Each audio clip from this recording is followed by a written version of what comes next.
Assalamualaikum warahmatullahi wabarakatuh, adik-adik. Nah, perkenalkan nama Mas Garin Dias Alkausar, bisa panggil Mas Dias. Dan Mas pengen ngangkat topik atau satu topik yang bisa jadi ilmu buat adik-adik sekalian. Topiknya itu tentang pergaulan di masa remaja, atau bisa juga disebut sebagai bahaya pergaulan bebas di masa remaja. Masa remaja itu masa dimana kita itu pengen mengetahui segala hal tanpa memandang benar atau salah dari apa yang kita lakukan. Nah, misalkan kayak kita pengen tahu nih, ini tuh rasanya bagaimana sih, pengalaman seperti ini tuh seperti apa sih.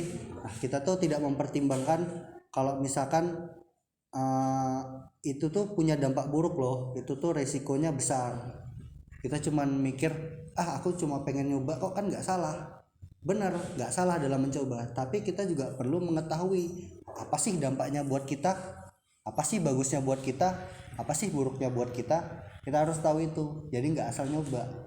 Memang benar kalau misalkan masa remaja itu kita harus mengeksplor ya, menjelajahi siapa diri kita. Kita mengenal siapa jati diri kita sebenarnya itu siapa, potensi kita itu di mana, kesenangan kita di mana, apa sih yang kita perlu gali di dalam diri kita itu apa.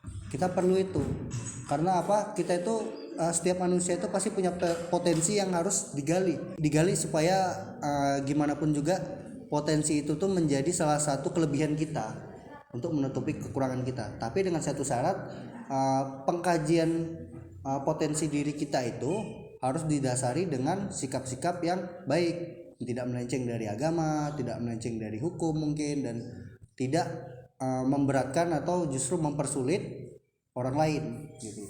Contohnya ada deh yang hobi, misalkan hobi menulis, kan tidak ada salahnya menulis buku, menulis cerita, tidak ada salahnya. Tapi kalau misalkan hobinya nyuri mangga, nyuri uang, nyuri apapun itu, apapun yang kita lakukan di masa remaja ini kira-kira tuh harus bermanfaat, harus bisa menjadi positif untuk kita sendiri, positif untuk diri sendiri maupun untuk orang lain. Nah, kira-kira seperti itu.